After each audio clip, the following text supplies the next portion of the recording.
Backlash over attempts to deny President Trump Secret Service protection as the nation now reels from his assassination attempt. This is a staffer for Thompson is fired after posting on Facebook. This is the quote: "Don't miss next time."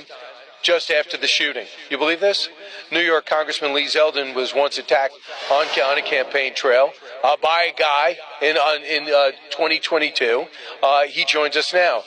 It's not new to you, violence. A shot at the president we haven't had since 1981. Your thoughts about Benny Thompson and his staffer?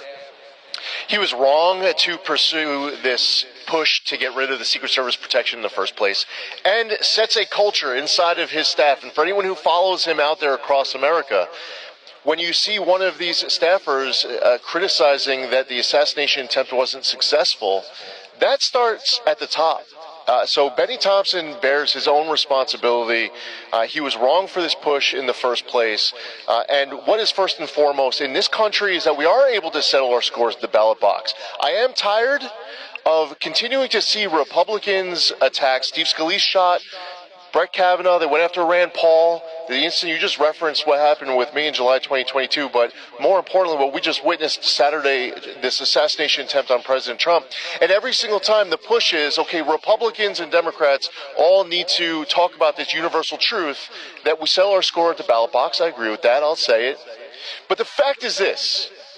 If that was Joe Biden who was on the receiving end of that, and I would never wish that in a million years, the left would be wanting President Trump to be indicted as if he was the one who pulled the trigger.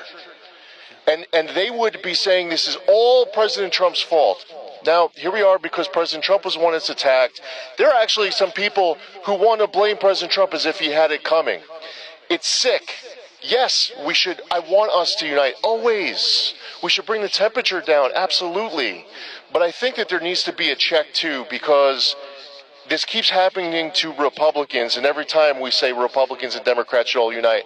If it happened to Joe Biden, I mean, there would be a push today to be having a grand jury to indict President Trump. And I think we both agree we'd love a big reset. Let's start debating policies, not personalities. It will bring the collective temperature down.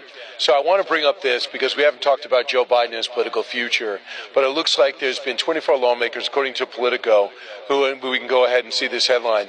They want Joe Biden to say, have an open convention. Here it is. President Biden would best be served the nation. He loves by releasing the convention delegates who are pledged to nominate him for a second term.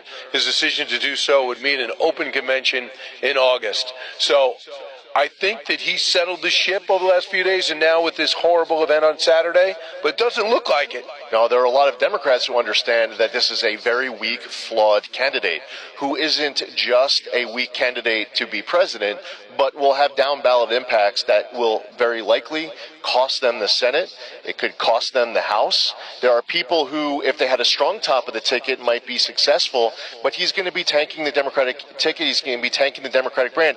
And you can't count on him to become sharper between now and November 5th, to become more alert.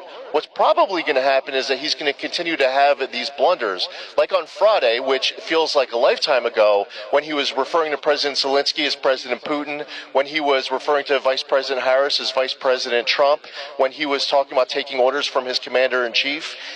That was on the world stage, hosting NATO 3 times in one day.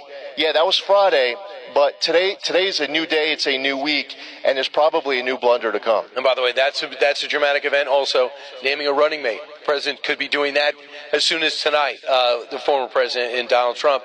But his attitude since has been fantastic, toning down the speeches. The one thing the Trump campaign is concerned about, can we make sure there's not very fiery speeches being what happened after Saturday?